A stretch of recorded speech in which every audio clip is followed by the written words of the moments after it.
Hello students, ഈ വീഡിയോയിൽ നമ്മൾ ഡിസ്കസ് ചെയ്യുന്നത് ഫോർ ലൂപ്പ് സ്റ്റേറ്റ്മെൻ്റ് ആണ്. ലൂപ്പ് കൺട്രോൾ സ്റ്റേറ്റ്മെൻറ്റ്സ് 3 എണ്ണമാണുള്ളത്. While loop, do while loop, പിന്നെ ഫോർ എന്ന് പറയുന്ന സ്റ്റേറ്റ്മെൻറ്റ്. അതിൽ വൈലും ഡു വൈലും എന്നീ 2 ലൂപ്പ് കൺട്രോൾ സ്റ്റേറ്റ്മെൻറ്റ്സ് നമ്മൾ പഠിച്ചു കഴിഞ്ഞു. ഈ വീഡിയോയിൽ നമ്മൾ ഫോർ എന്ന് പറയുന്ന ലൂപ്പ് കൺട്രോൾ സ്റ്റേറ്റ്മെൻ്റ് ആണ് പഠിക്കുന്നത്. ഇതാണ് ആക്ച്വലി കൂടുതലായിട്ടും യൂസ് ചെയ്യുന്നതും കൂടുതൽ കൺവീനിയൻ്റ് ആയിട്ടും കുറച്ചും കൂടെ സിമ്പിളായിട്ടുള്ളതുമായ ഒരു ലൂപ്പ് കൺട്രോൾ സ്റ്റേറ്റ്മെൻ്റ് ആണ് ഈ ഫോർ എന്ന് പറയുന്ന സെറ്റപ്പ്. അപ്പോൾ ഇതാണ് സാധാരണ കൂടുതലും പ്രോഗ്രാമൊക്കെ ചെയ്യുമ്പോൾ നമ്മൾ യൂസ് ചെയ്യുന്നത്. ഈ വൈൽ ലൂപ്പ് ഉപയോഗിച്ച് എഴുതുന്ന ആ പ്രോഗ്രാംസ് തന്നെ കുറേയൊക്കെ, ഏകദേശം മെജോറിറ്റി പ്രോഗ്രാംസ് നമുക്ക് ഫോർ ലൂപ്പ് ഉപയോഗിച്ചും എഴുതാൻ സാധിക്കും. ഈ ഫോർ ലൂപ്പിൻ്റെ സിൻറ്റാക്സ് ആണ് ഇതാ ഇവിടെ കൊടുത്തിട്ടുള്ളത്. അതിൻ്റെ ഒരു എക്സാമ്പിളാണ് ഇവിടെ ഈ പോർഷനിൽ കൊടുത്തിട്ടുള്ളത്. അത് നമുക്ക് സിൻറ്റാക്സ് നമുക്ക് നോക്കാം. ഈ ഫോർ ലൂപ്പ് എന്ന് പറയുന്ന ഫോർ ലൂപ്പ് സ്റ്റേറ്റ്മെൻറ്റിൽ ആദ്യം ഫോർ എന്ന് എഴുതി, എന്നിട്ട് ബ്രാക്കറ്റിൻ്റെ അകത്ത് 3 സ്റ്റേറ്റ്മെൻറ്റ്സ് നമുക്ക് ഡിഫൈൻ ചെയ്യാൻ നോക്കും. അതിൽ ആദ്യത്തെ സ്റ്റേറ്റ്മെൻറ്റിനെ ഇനിഷ്യലൈസേഷൻ സ്റ്റേറ്റ്മെൻറ്റ് എന്ന് പറയും, രണ്ടാമത്തെ സ്റ്റേറ്റ്മെൻറ്റിനെ ടെസ്റ്റ് കണ്ടീഷൻ സ്റ്റേറ്റ്മെൻറ്റ് എന്ന് പറയും, മൂന്നാമത്തെ statement increment or decrement statement എന്ന് പറയും. അങ്ങനെ 3 സ്റ്റേറ്റ്മെൻറ്റ് നമുക്ക് ഈ ബ്രാക്കറ്റിൻ്റെ അകത്ത് മെൻഷൻ ചെയ്യാനായിട്ട് സാധിക്കും. വൈൽ ലൂപ്പ് ആയിരുന്നെങ്കിൽ ഈ ബ്രാക്കറ്റിൻ്റെ അകത്ത് ഒരു സ്റ്റേറ്റ്മെൻറ്റ്, നമ്മളൊരു കണ്ടീഷൻ സ്റ്റേറ്റ്മെൻറ്റ് മാത്രമേ ഇതിൻ്റെ അകത്ത് ഡിഫൈൻ ചെയ്യത്തുള്ളൂ. പക്ഷേ ഫോർ ലൂപ്പ് ആണെങ്കിൽ 3 സ്റ്റേറ്റ്മെൻറ്റ് നമുക്ക് ഡിഫൈൻ ചെയ്യാനാകും. അതിൽ ആദ്യത്തെ സ്റ്റേറ്റ്മെൻറ്റ് ഇനിഷ്യലൈസേഷൻ സ്റ്റേറ്റ്മെൻറ്റ് എന്ന് പറയും. ഇത് ഒരു തവണ മാത്രമേ എക്സിക്യൂട്ട് ചെയ്യത്തുള്ളൂ. ഏറ്റവും ആദ്യം എക്സിക്യൂട്ട് ചെയ്യുന്ന സമയത്ത് ഈ ഇനിഷ്യലൈസേഷൻ സ്റ്റേറ്റ്മെൻറ്റ് ഒരു തവണ എക്സിക്യൂട്ട് ചെയ്യും, പിന്നെ അത് എക്സിക്യൂട്ട് ചെയ്യത്തില്ല. പിന്നെ എക്സിക്യൂട്ട് ചെയ്യുന്ന ഈ 2 സ്റ്റേറ്റ്മെൻറ്റുമാണ് എക്സിക്യൂട്ട് ആവുന്നത്. ഇതിൻ്റെ എക്സിക്യൂഷൻ എങ്ങനെയെന്ന് പറഞ്ഞാൽ, ആദ്യം ഈ ഫോർ ലൂപ്പ് എക്സിക്യൂട്ട് ചെയ്യുമ്പോഴേക്കും ആദ്യം ഇനിഷ്യലൈസേഷൻ സ്റ്റേറ്റ്മെൻറ്റ് എന്നുള്ളത് ആ സ്റ്റേറ്റ്മെൻറ്റ് എക്സിക്യൂട്ട് ചെയ്യും. എന്നിട്ട് ടെസ്റ്റ് കണ്ടീഷൻ എന്ന് പറയുന്ന സ്റ്റേറ്റ്മെൻറ്റ് എക്സിക്യൂട്ട് ചെയ്യും. ഈ ടെസ്റ്റ് കണ്ടീഷൻ എന്ന് പറഞ്ഞാൽ ദാ ഇവിടെ കൊടുത്തിരിക്കുന്ന പോലെ ഒരു കണ്ടീഷൻ സ്റ്റേറ്റ്മെൻ്റ് ആണ്. ഇത് ഇനിഷ്യലൈസേഷൻ സ്റ്റേറ്റ്മെൻറ്റ്, അതിൻ്റെ ഒരു വേരിയബിളിൻ്റെ ഇനിഷ്യൽ വാല്യൂ കൊടുക്കുന്ന ആ സ്റ്റേറ്റ്മെൻറ്റാണ് ഇനിഷ്യലൈസേഷൻ സ്റ്റേറ്റ്മെൻറ്റ് എന്ന് പറയുന്നത്. രണ്ടാമത്തെ ടെസ്റ്റ് കണ്ടീഷൻ്റെ ഒരു എക്സാമ്പിളാണ് ഇതാ ഇവിടെ കൊടുത്തിട്ടുള്ളത്. നമ്മൾ വൈൽ സ്റ്റേറ്റ്മെൻറ്റിൻ്റെ കൂടെ ബ്രാക്കറ്റിൽ കൊടുക്കുന്ന ഒരു സ്റ്റേറ്റ്മെൻറ്റ് ഉണ്ടല്ലോ, കണ്ടീഷൻ സ്റ്റേറ്റ്മെൻറ്റ്, ആ സെയിം സ്റ്റേറ്റ്മെൻറ്റ് തന്നെയാണ് ഈ ടെസ്റ്റ് കണ്ടീഷൻ എന്ന് പറയുന്ന സ്റ്റേറ്റ്മെൻറ്റ്. വൈൽ സ്റ്റേറ്റ്മെൻറ്റിൻ്റെ കൂടെ വൈൽ എന്ന് എഴുതി ബ്രാക്കറ്റിൻ്റെ അകത്ത് എഴുതുന്ന ആ ഒരു സ്റ്റേറ്റ്മെൻറ്റ്, അതാണ് നമ്മൾ ഇവിടെ രണ്ടാമത്തെ സ്റ്റേറ്റ്മെൻറ്റായിട്ട് എഴുതുന്നത്. അതിൻ്റെ ഒരു എക്സാമ്പിളാണിത്. ഈ കണ്ടീഷൻ ടെസ്റ്റ് ചെയ്തിട്ട് അതിൻ്റെ ഔട്ട്പുട്ട് ട്രൂ ആണെങ്കിലായിരിക്കും ഈ ലൂപ്പിൻ്റെ അകത്തുള്ള, അതായത് ഫോർ ലൂപ്പിൻ്റെ അകത്തുള്ള ലൂപ്പ് ബോഡി എന്ന് പറയപ്പെടുന്ന ഈ സ്റ്റേറ്റ്മെൻറ്റ്സ് എല്ലാം എക്സിക്യൂട്ട് ചെയ്യുന്നത്. അത് മുകളിൽ നിന്ന് താഴോട്ട് ആ ഓർഡറിലായിരിക്കും എക്സിക്യൂട്ട് ചെയ്യുന്നത്. എക്സിക്യൂട്ട് ചെയ്തതിന് ശേഷം പിന്നെ അത് എക്സിക്യൂട്ട് ചെയ്യണം നേരെ തിരിച്ചു വന്നിട്ട് ഈ മൂന്നാമത്തെ സ്റ്റേറ്റ്മെൻറ്റായ ഇൻക്രിമെൻറ്റ് അല്ലെങ്കിൽ ഡിക്രിമെൻറ്റ് എന്ന് പറയപ്പെടുന്ന ആ സ്റ്റേറ്റ്മെൻറ്റ് ആയിരിക്കും എക്സിക്യൂട്ട് ചെയ്യുന്നത്. ഈ സ്റ്റേറ്റ്മെൻറ്റ് എന്ന് പറഞ്ഞാൽ ഒരു വേരിയബിളിൻ്റെ വാല്യൂവിനെ ഇൻക്രിമെൻറ്റ് ചെയ്യുക അല്ലെങ്കിൽ ഡിക്രിമെൻറ്റ് ചെയ്യാനോ വേണ്ടി ഉപയോഗിക്കുന്ന ഒരു സ്റ്റേറ്റ്മെൻറ്റാണ് മൂന്നാമത്തെ സ്റ്റേറ്റ്മെൻറ്റായിട്ട് കൊടുക്കുന്നത്. അതിൻ്റെ എക്സാമ്പിളാണ് ഇതാ ഈ കൊടുത്തിരിക്കുന്ന സ്റ്റേറ്റ്മെൻറ്റ്. പ്ലസ് ഐ എന്നോ അല്ലെങ്കിൽ I++ എന്നോ കൊടുക്കാം. ഒന്നുകിൽ ഇൻക്രിമെൻ്റ് ആണെങ്കിൽ ++i എന്ന് കൊടുക്കുന്നു, ഡിക്രിമെൻ്റ് ആണെങ്കിൽ -i എന്ന് കൊടുക്കുന്നു. എന്തായാലും ഒരു വേരിയബിളിൻ്റെ വാല്യൂ അത് കുറയ്ക്കാനോ കൂട്ടാനോ വേണ്ടി കൊടുക്കുന്ന സ്റ്റേറ്റ്മെൻറ്റാണ് ഈ ഇൻക്രിമെൻ്റ് ഓർ ഡിക്രിമെൻറ്റ് സ്റ്റേറ്റ്മെൻറ്റ് എന്ന് പറയുന്നത്. ഈ സ്റ്റേറ്റ്മെൻറ്റ് പ്രകാരം ഈ വേരിയബിളിൻ്റെ വാല്യൂ ചേഞ്ച് ആവുന്നതുകൊണ്ടാണ് ഒരു പർട്ടിക്കുലർ പോയിൻ്റ് എത്തപ്പോഴേക്കും, ഒരു പർട്ടിക്കുലർ ടൈംസ് ഇതിൻ്റെ അകത്തുള്ള ലൂപ്പ് ബോഡി എക്സിക്യൂട്ട് ചെയ്ത് കഴിയുമ്പോഴേക്കും ഈ കണ്ടീഷൻ്റെ ഔട്ട്പുട്ട് ഫാൾസ് ആവുന്നത്. അതായത് ഈ കണ്ടീഷൻ ഔട്ട്പുട്ട് ഫാൾസ് ആവാൻ വേണ്ടിയുള്ള വേരിയബിൾ സത്യം പറഞ്ഞാൽ ഇവിടെയാണ് നമ്മൾ വേരി ചെയ്യുന്നത്. ഇവിടെ നോക്കുക, ഇവിടെ I=1 എന്ന് കൊടുത്തിട്ടുണ്ട്. അതാണ് ഇനിഷ്യലൈസേഷൻ സ്റ്റേറ്റ്മെൻറ്റ്. അത് ഒരു തവണ എക്സിക്യൂട്ട് ചെയ്യത്തുള്ളൂ. എന്നിട്ട് അത് രണ്ടാമത്തെ സ്റ്റേറ്റ്മെൻറ്റായ I<= കണ്ടീഷൻ ചെക്ക് ചെയ്യും. ഇതിൻ്റെ ഔട്ട്പുട്ട് ട്രൂ ആണെങ്കിൽ മാത്രം, ഫാൾസ് ആണെങ്കിൽ പിന്നെ ഇത് ഈ ഫോർ ലൂപ്പിൻ്റെ അകത്തുള്ള സ്റ്റേറ്റ്മെൻറ്റ് ഒന്നും എക്സിക്യൂട്ട് ചെയ്യത്തില്ല. അത് ഫുള്ളി സ്കിപ്പ് ചെയ്ത് പുറത്തോട്ടങ്ങ് പോകും. അതല്ലാതെ ഇത് എക്സിക്യൂട്ട് ചെയ്യുമ്പോൾ അതിൻ്റെ ഔട്ട്പുട്ട് ട്രൂ ആണ് എങ്കിൽ ഇതിൻ്റെ അകത്തുള്ള ഫോർ ലൂപ്പിൻ്റെ അകത്തുള്ള ഈ സ്റ്റേറ്റ്മെൻറ്റ്സ്, ഒരു സ്റ്റേറ്റ്മെൻറ്റ് അല്ലെങ്കിൽ ഒന്നുകൂടെ സ്റ്റേറ്റ്മെൻറ്റ്സ് ഉണ്ടെങ്കിൽ അത് അത്രയും എക്സിക്യൂട്ട് ചെയ്യും. എക്സിക്യൂട്ട് ചെയ്ത് കഴിഞ്ഞിട്ട് പിന്നെ അത് ഈ മൂന്നാമത്തെ ഈ വരുന്ന സ്റ്റേറ്റ്മെൻറ്റ് ആയിരിക്കും എക്സിക്യൂട്ട് ചെയ്യുന്നത്. അവിടെ വെച്ച് അതിൻ്റെ ഉള്ള വേരിയബിളിൻ്റെ വാല്യൂ മിക്കവാറും അത് ഇൻക്രീസ് ചെയ്യുകയോ ഡിക്രീസ് ചെയ്യുകയോ ചെയ്യും. അത് ഇവിടെ ഇപ്പോൾ ഇൻക്രീസ് ചെയ്യുകയാണ് ചെയ്യുക, ഇൻക്രിമെൻറ്റ് ചെയ്യാനുള്ള സ്റ്റേറ്റ്മെൻറ്റാണിത്. അത് ഇൻക്രിമെൻറ്റ് ചെയ്തതിന് ശേഷം പിന്നെയും ഈ കണ്ടീഷൻ ചെക്ക് ചെയ്യും. ഈ കണ്ടീഷൻ ഔട്ട്പുട്ട് ട്രൂ ആണോ ഫാൾസ് ആണോ എന്ന് നോക്കും. എന്നിട്ടും ഔട്ട്പുട്ട് ട്രൂ ആണെങ്കിൽ പിന്നെയും ആ ലൂപ്പ് ബോഡിക്കകത്തുള്ള സ്റ്റേറ്റ്മെൻറ്റ് എക്സിക്യൂട്ട് ചെയ്യുന്നു. പിന്നെ അത് എക്സിക്യൂട്ട് ചെയ്ത് കഴിഞ്ഞിട്ട് ഇവിടുത്തെ ഈ മൂന്നാമത്തെ ഇൻക്രിമെൻറ്റ് സ്റ്റേറ്റ്മെൻറ്റ് എക്സിക്യൂട്ട് ചെയ്യുന്നു. എന്നിട്ട് പിന്നെയും കണ്ടീഷൻ ചെക്ക് ചെയ്യുന്നു. പിന്നെയും ട്രൂ ആണെങ്കിൽ പിന്നെയും ഈ ലൂപ്പ് ബോഡിക്കകത്തുള്ള സ്റ്റേറ്റ്മെൻറ്റ് എക്സിക്യൂട്ട് ചെയ്യുന്നു. എക്സിക്യൂട്ട് ചെയ്ത് കഴിഞ്ഞതിന് ശേഷം ഈ മൂന്നാമത്തെ സ്റ്റേറ്റ്മെൻറ്റ് എക്സിക്യൂട്ട് ചെയ്യുന്നു. പിന്നെയും ഈ കണ്ടീഷൻ ചെക്ക് ചെയ്യുന്നു. എപ്പോഴാണോ കണ്ടീഷൻ ഔട്ട്പുട്ട് ഫാൾസ് ആവുന്നത് അതുവരെ ഇതിങ്ങനെ റിപ്പീറ്റ് ചെയ്തുകൊണ്ടിരിക്കും. എപ്പോഴാണോ ഫാൾസ് ആവുന്നത് അവിടെ വെച്ച് അത് സ്റ്റോപ്പ് ചെയ്തിട്ട് പിന്നെ പുറത്തുള്ള സ്റ്റേറ്റ്മെൻറ്റ് ആയിരിക്കും എക്സിക്യൂട്ട് ചെയ്യുന്നത്. പിന്നെ ലൂപ്പ് ബോഡിക്കകത്തുള്ള സ്റ്റേറ്റ്മെൻറ്റ് എക്സിക്യൂട്ട് ആവത്തില്ല. അപ്പോൾ ഇതാണ് ഇതിൻ്റെ എക്സിക്യൂഷൻ്റെ രീതി എന്ന് പറഞ്ഞാൽ. നമ്മുടെ വൈൽ ലൂപ്പ് ഉപയോഗിച്ച് എഴുതിയപ്പം ഈ സ്റ്റേറ്റ്മെൻ്റ് എല്ലാം യൂസ് ചെയ്തായിരുന്നു. പക്ഷേ അത് പല സ്ഥലത്തായിരുന്നു യൂസ് ചെയ്തിരുന്നത്. അതെല്ലാം കൂടെ ഒരു സ്ഥലത്ത് യൂസ് ചെയ്യുന്ന രീതിയിലാണ് നമ്മുടെ ഈ ഫോർ ലൂപ്പ് എന്ന് പറയുന്ന ഈ ഒരു സിൻറ്റാക്സ് ഉണ്ടാക്കിയിരിക്കുന്നത്.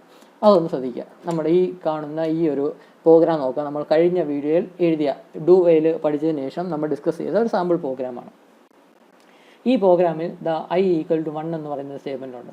അത് ആക്ച്വലി നമ്മൾ ഫോർ ലൂപ്പിൻ്റെ അകത്ത് ഇനിഷ്യലൈസേഷൻ സ്റ്റേറ്റ്മെൻ്റ് ആയിട്ട് യൂസ് ചെയ്യുന്ന സ്റ്റേറ്റ്മെൻ്റാണ് ഈ i = 1 എന്നുള്ളത്. പിന്നെ ഇവിടെ വൈൽ ലൂപ്പിൻ്റെ കൂടെ ഒരു സ്റ്റേറ്റ്മെൻറ്റ് നമ്മൾ എഴുതി, ഒരു കണ്ടീഷൻ സ്റ്റേറ്റ്മെൻറ്റ് എഴുതി. ഇത് ഫോർ ലൂപ്പിൻ്റെ അകത്ത് രണ്ടാമത്തെ സ്റ്റേറ്റ്മെൻ്റ് ആയിട്ട് ടെസ്റ്റ് കണ്ടീഷൻ എന്ന് പറയുന്ന രണ്ടാമത്തെ സ്റ്റേറ്റ്മെൻ്റ് ആയിട്ട് മെൻഷൻ ചെയ്യുന്നതാണ് ഈ സ്റ്റേറ്റ്മെൻറ്റ്. ഇവിടെ നമ്മൾ ഡു വൈൽ ആ ലൂപ്പ് ബോഡിക്കകത്ത് രണ്ടാമത്തെ സ്റ്റേറ്റ്മെൻ്റ് ആയിട്ട് ++i എന്ന് പറയുന്ന സ്റ്റേറ്റ്മെൻറ്റ് ഉപയോഗിച്ചു. ഐയുടെ വേരിയബിൾ i എന്ന് പറയുന്ന വേരിയബിളിൻ്റെ വാല്യൂ ഇൻക്രീസ് ചെയ്യാനായിട്ട് ++i എന്ന് പറയുന്ന സ്റ്റേറ്റ്മെൻറ്റ് ഉപയോഗിച്ചു. ഈ ++i എന്ന് ആണ് ഫോർ ലൂപ്പിൻ്റെ അകത്ത് മൂന്നാമത്തെ സ്റ്റേറ്റ്മെൻറ്റായിട്ട് നമ്മൾ യൂസ് ചെയ്യുന്നത്. ഫോർ ലൂപ്പ് അതിൻ്റെ ആ സ്റ്റേറ്റ്മെൻറ്റിൽ ഫോർ സ്റ്റേറ്റ്മെൻറ്റിൽ മൂന്നാമത്തെ ഇക്വേഷനായിട്ട് യൂസ് ചെയ്യുന്ന ആ ++i എന്നുള്ളതാണ്. അതായത് വൈൽ അല്ലെങ്കിൽ ഡു വൈൽ ഉപയോഗിച്ച് എഴുതുന്ന പ്രോഗ്രാം, അതിൽ ഈ മൂന്ന് സ്റ്റേറ്റ്മെൻറ്റ്സ് പലതും പല സ്ഥലത്തായിട്ടായിരിക്കും ഉപയോഗിക്കുന്നത്. അതെല്ലാം കൂടി ഒരു സ്ഥലത്ത് ഉപയോഗിക്കുന്ന രീതിയിലാണ് ഈ ഫോർ ലൂപ്പ് ഉണ്ടാക്കിയിരിക്കുന്നത്. അപ്പോൾ സത്യം പറഞ്ഞാൽ വൈൽ അല്ലെങ്കിൽ ഡു വൈൽ ഉപയോഗിച്ച് എഴുതുന്ന പ്രോഗ്രാംസ് മിക്കവയും, എല്ലാ പ്രോഗ്രാംസും ഒന്നും പറയുന്നില്ല, എന്നാലും മജോറിറ്റി പ്രോഗ്രാംസ് ഫോർ ലൂപ്പ് ഉപയോഗിച്ച് നമുക്ക് എഴുതാനായിട്ട് സാധിക്കും. അതുകൊണ്ട് തന്നെ സത്യം പറഞ്ഞാൽ ഫോർ ലൂപ്പാണ് കുറച്ചും കൂടെ കൺവീനിയൻ്റ് ആയിട്ടും കുറച്ചും കൂടെ സിമ്പിളായിട്ട് സാധാരണ എഴുതാൻ സാധിക്കുന്നത്. അതുകൊണ്ട് എല്ലാവരും ആൾക്കാർ പ്രിഫർ ചെയ്യുന്നത് ഈ ഫോർ ലൂപ്പ് ഉപയോഗിച്ച് എഴുതാൻ തന്നെയാണ്. എന്നാലും ചില സ്റ്റേറ്റ്മെൻറ്റ്സ് നമുക്ക് വൈൽ ലൂപ്പ് ഉപയോഗിച്ച് എഴുതാൻ സാധിക്കത്തുള്ളൂ, വേറെ ചില പ്രോഗ്രാംസ് ഫോർ ലൂപ്പ് ഉപയോഗിച്ച് എഴുതാൻ സാധിക്കത്തുള്ളൂ. അങ്ങനത്തെ കുറച്ച് സ്പെഷ്യൽ കേസസും ഉണ്ട്. ചില പ്രോഗ്രാംസ് വൈൽ ലൂപ്പ് ഉപയോഗിച്ച് എഴുതാനൊക്കത്തുള്ളൂ, ഫോർ ലൂപ്പ് ഉപയോഗിക്കാനൊക്കത്തില്ല. എന്നാൽ വേറെ ചില പ്രോഗ്രാംസ് ഫോർ ലൂപ്പ് ഉപയോഗിച്ച് മാത്രമേ എഴുതാനൊക്കത്തുള്ളൂ, അത് വൈൽ ലൂപ്പ് ഉപയോഗിച്ച് എഴുതാൻ സാധിക്കത്തില്ല.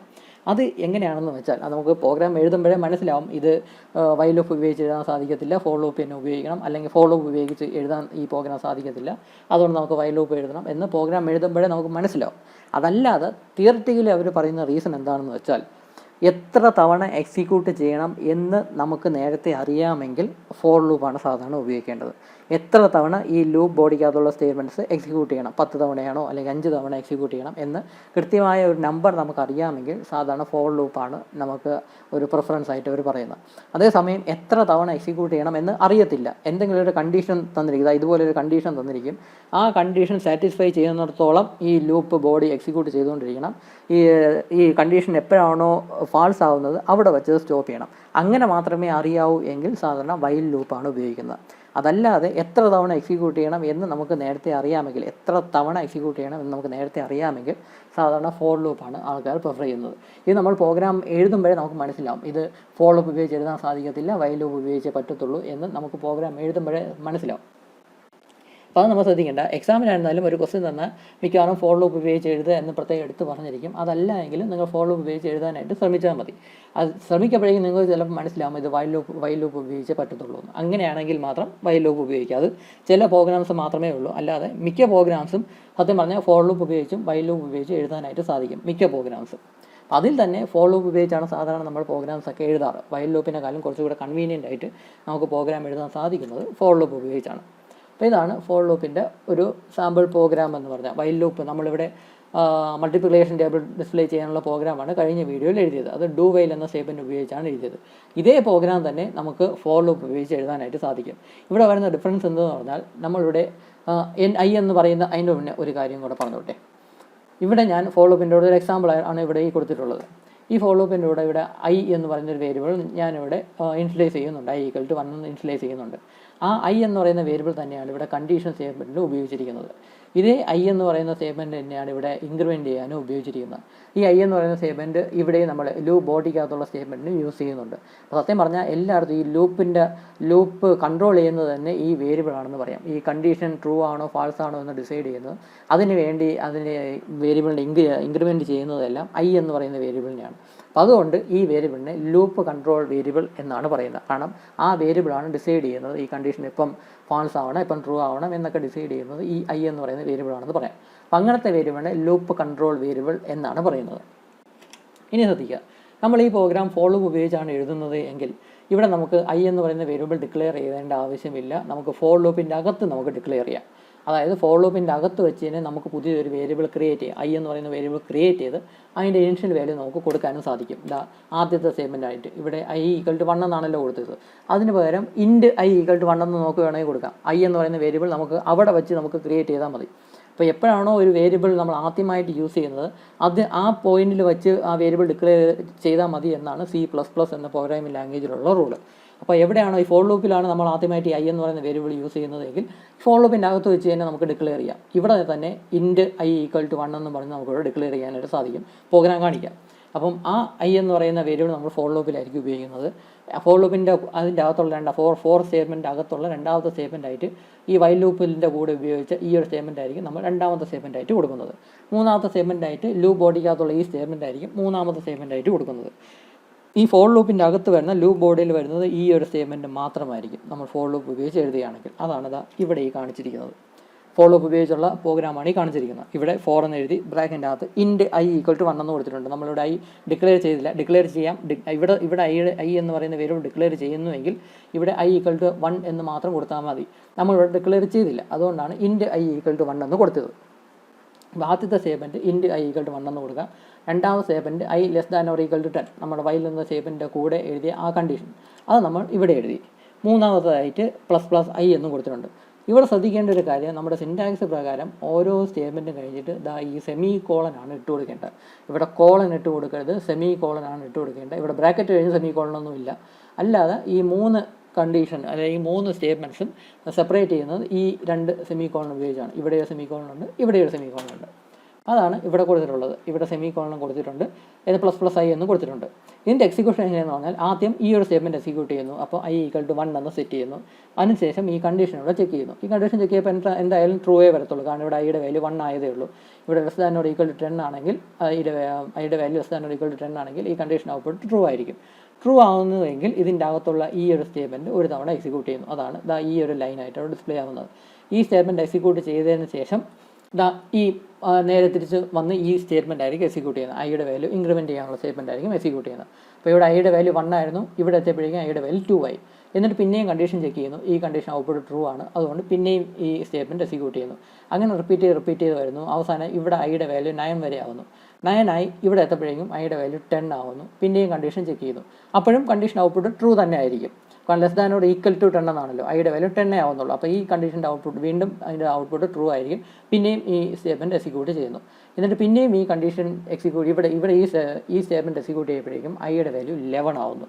11 എത്തിക്കഴിഞ്ഞ് ഈ കണ്ടീഷൻ പിന്നെയും ചെക്ക് ചെയ്യുമ്പോഴേക്കും ഈ കണ്ടീഷൻ ഔട്ട്പുട്ട് ഫാൾസ് ആവും. ഫാൾസ് ആയാൽ പിന്നെ അവിടെ വെച്ചത് സ്റ്റോപ്പ് ചെയ്യും. പിന്നെ നേരെ പുറത്ത് ഈ ഫോർ ലൂപ്പിൻ്റെ പുറത്ത് ഇറങ്ങിയിട്ട് ബാക്കിയുള്ള സ്റ്റേറ്റ്മെൻറ്റ് ആയിരിക്കും എക്സിക്യൂട്ട് ചെയ്യുന്നത്, അതായത് റിട്ടേൺ 0 എന്ന സ്റ്റേറ്റ്മെൻറ്റ്. അപ്പോൾ ഇങ്ങനെയാണ് ഫോർ ലൂപ്പ് എന്ന് പറയുന്ന സ്റ്റേറ്റ്മെൻറ്റിൻ്റെ എക്സിക്യൂഷൻ, ലൂപ്പ് കൺട്രോൾ സ്റ്റേറ്റ്മെൻറ്റിൻ്റെ എക്സിക്യൂഷൻ എന്ന് പറയുന്നത്. അപ്പം ഈ ഫോർ ലൂപ്പ് ഉപയോഗിച്ച് ഒരുപാട് പ്രോഗ്രാംസ് നിങ്ങളുടെ ടെക്സ്റ്റ് ബുക്കിൽ കൊടുത്തിട്ടുണ്ട്. ജോസാറിൻ്റെ ബുക്കിൽ തന്നെ ഒരുപാട് പ്രോഗ്രാംസ്, ഒരു 20-22 പ്രോഗ്രാംസോളം കൊടുത്തിട്ടുണ്ട് ഫോർ ലൂപ്പ് ഉപയോഗിച്ചിട്ടുള്ളത്. അതെല്ലാം ഒന്ന് നോക്കുക. എല്ലാം എന്താണെന്നാലും കാണാതെ പഠിക്കാനൊക്കത്തില്ല, പക്ഷേ പ്രോഗ്രാമിൻ്റെ ലോജിക്ക് പഠിക്കാനായിട്ട് സാധിക്കുക. ഞാൻ നേരത്തെ പറഞ്ഞ പോലെ എല്ലാ പ്രോഗ്രാമിലും പഠിക്കാനുള്ള ആക്ച്വലായിട്ട് നമ്മൾ മനസ്സിലാക്കേണ്ട സ്റ്റേറ്റ്മെൻറ്റ്സ് എന്ന് പറഞ്ഞാൽ 2-3 സ്റ്റേറ്റ്മെൻറ്റ്സേ വരത്തുള്ളൂ. ബാക്കിയുള്ള സ്റ്റേറ്റ്മെൻറ്റ്സ് എല്ലാം നമുക്ക് ആൾറെഡി അറിയാമായിരിക്കും. ഇൻപുട്ട് അക്സെപ്റ്റ് ചെയ്യുന്നതും എടുത്ത ഇൻപുട്ടിനെ അക്സെപ്റ്റ് ചെയ്തിട്ട് അതിനെ ഡിസ്പ്ലേ ചെയ്യാനൊക്കെ ഉപയോഗിക്കുന്ന സ്റ്റേറ്റ്മെൻറ്റ് ഒന്നും വീണ്ടും പഠിക്കേണ്ട ആവശ്യമില്ല. ഈ ബേസിക് ലോജിക്കിൽ വരുന്ന 1-2 ലൈൻ ഓഫ് സ്റ്റേറ്റ്മെൻറ്റ്സ് മാത്രമേ പുതിയതായിട്ട് ഓരോ പ്രോഗ്രാമിലും പഠിക്കാനുള്ളൂ. അപ്പോൾ ആ പ്രോഗ്രാമിൻ്റെ ലോജിക്കെല്ലാം നിങ്ങളൊന്ന് നോക്കുക. നോക്കിയതിന് ശേഷം പഠിക്കാൻ എന്താണെന്നാലും പ്രോഗ്രാം കാണാതെ പഠിക്കുക എന്നൊരു പോസിബിലിറ്റി ഇല്ല. പക്ഷേ ആ ലോജിക്ക് എന്താണെന്ന് മനസ്സിലാക്കി വയ്ക്കുക. ഫോർ ലൂപ്പ് എങ്ങനെയാണ് ഓരോ പ്രോഗ്രാമിലും ഫോർ ലൂപ്പിൻ്റെ അകത്തുള്ള ഈ ഫോർ സ്റ്റേറ്റ്മെൻറ്റ് കൂടെയുള്ള സ്റ്റേറ്റ്മെൻറ്റ്സ് 3 സ്റ്റേറ്റ്മെൻറ്റ്സ് എങ്ങനെയാണ് ഫ്രെയിം ചെയ്യുന്നതെന്നും ഫോർ ലൂപ്പ് ബോഡിക്കകത്തുള്ള ലൂപ്പ് ബോഡിക്കകത്തുള്ള സ്റ്റേറ്റ്മെൻറ്റ്സ് എന്തൊക്കെയാണ് വരുന്നതെന്നുള്ള കാര്യം അതിൻ്റെ ലോജിക്ക് എന്താണെന്ന് മനസ്സിലാക്കി വയ്ക്കുക. അങ്ങനെ ഒരുപാട് പ്രോഗ്രാംസ് പഠിക്കുമ്പോഴേക്കും, സപ്പോസ് ഇപ്പോൾ ഒരു 10 പ്രോഗ്രാംസ് നിങ്ങൾ പഠിക്കാനായിട്ടിരിക്കുന്നു. ആദ്യത്തെ 1-2 പ്രോഗ്രാംസ് പഠിക്കുമ്പോഴേക്കും നിങ്ങൾക്കൊന്നും മനസ്സിലാവത്തില്ല എന്ന് വരും. പക്ഷേ 7-ാമത്തെ 8-ാമത്തെ പ്രോഗ്രാംസ് പഠിക്കുമ്പോഴായിരിക്കും നിങ്ങൾ ആദ്യം പഠിച്ച പ്രോഗ്രാം, രണ്ടാമത് പഠിച്ച പ്രോഗ്രാമിൻ്റെ ലോജിക്ക് എന്താണെന്ന് മനസ്സിലാവുന്നത്. അതുകൊണ്ട് ഓരോ പ്രോഗ്രാംസ് പഠിക്കാനായിട്ട് ശ്രമിക്കുക. കാണാതെ പഠിക്കുക എന്നല്ല അതിൻ്റെ മീനിങ്. ലോജിക്ക് എന്താണെന്ന് മനസ്സിലാക്കി എങ്ങനെയാണ് ലൂപ്പ് ബോഡിയിലുള്ള സ്റ്റേറ്റ്മെൻറ്റ്സ് എങ്ങനെയാണ് ഫ്രെയിം ചെയ്യുന്നത് എന്ന് മനസ്സിലാക്കാനായിട്ട് ശ്രമിക്കുക. അങ്ങനെ ശ്രമിച്ചാൽ മാത്രമേ നമുക്ക് ഈ പ്രോഗ്രാം പഠിക്കാനും സാധിക്കത്തുള്ളൂ. അല്ലാതെ ടെക്സ്റ്റ് ബുക്കിലുള്ള എല്ലാ പ്രോഗ്രാംസും നമുക്ക് ഇവിടെ വീഡിയോ എക്സ്പ്ലെയിൻ ചെയ്ത് കാണിക്കാൻ സാധിക്കത്തില്ല. സെലക്ട് ചെയ്ത പ്രോഗ്രാംസ് മാത്രമേ എനിക്ക് കാണിക്കാൻ സാധിക്കുകയുള്ളൂ. അപ്പോൾ അതുകൊണ്ട് ബാക്കി നിങ്ങൾ വേണം പഠിക്കാനായിട്ട്. എല്ലാ പ്രോഗ്രാംസും പഠിക്കണമെന്നൊന്നും പറയുന്നില്ല, സത്യം പറഞ്ഞാൽ എല്ലാ പ്രോഗ്രാംസും പഠിക്കേണ്ട. പക്ഷേ ഓരോന്നിൻ്റെ ലോജിക്ക് എന്താണെന്ന് മനസ്സിലാക്കുക എന്ന് മാത്രം നിങ്ങൾ ചെയ്താൽ മതി. അപ്പോൾ ഇത്രയാണ് ഫോർ ലൂപ്പ് എന്ന് പറയുന്ന സ്റ്റേറ്റ്മെൻറ്റ് അകത്ത് വരുന്ന സംഭവങ്ങൾ. ഇനി അടുത്ത വീഡിയോയിൽ ഇതിൻ്റെ കുറച്ച് സ്പെഷ്യൽ കേസസും കൂടെ നമുക്ക് ഡിസ്കസ് ചെയ്യാം. അതിൻ്റെ കൂടെ 1-2 സാമ്പിൾ പ്രോഗ്രാംസും കൂടെ പറ്റുമെങ്കിൽ നമുക്ക് ഡിസ്കസ് ചെയ്യാം. അപ്പോൾ ഈ വീഡിയോയിൽ ഇത്രയേ ഉള്ളൂ. Thank you.